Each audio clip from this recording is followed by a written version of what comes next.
সদৌ মইনা পাৰিজাতৰ মহাৰাজত জয়ন্তী উপলক্ষে শিৱসাগৰ নগৰৰ সমীপৰ ভটিয়াপাৰত অৱস্থিত আলোক সন্ধানী মইনা পাৰিজাতৰ কণ মইনাসকলৰ দ্বাৰা ধ্ৰুৱ চৰিত্ৰ নামৰ এখন ভাওনা প্ৰদৰ্শন কৰা হয়।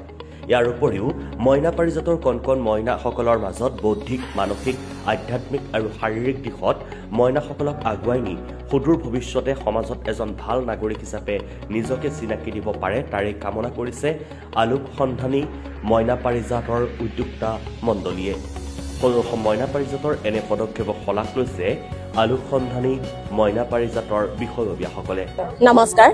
প্ৰথমতে মই আলোক সন্ধানী মইনা পাৰিজাত ভটিয়াপাৰৰ তৰফৰ পৰা আপোনালোকৰ সংবাদ চেনেলকেইটালৈ ধন্যবাদ জ্ঞাপন কৰিছোঁ, লগতে কৃতজ্ঞতা জনাইছোঁ। আজি ইমান আমাৰ অনুষ্ঠানত আপোনালোকে আজি যি দেখা দিলেহি, উপস্থিত হ'লহি, তাৰ বাবে আপোনালোকক ধন্যবাদ জনাইছোঁ।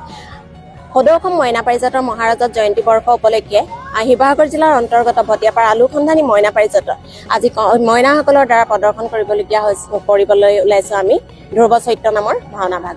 শিৱসাগৰৰ পৰা ব্যুৰ' ৰিপৰ্ট, এনি পলিটিকেল।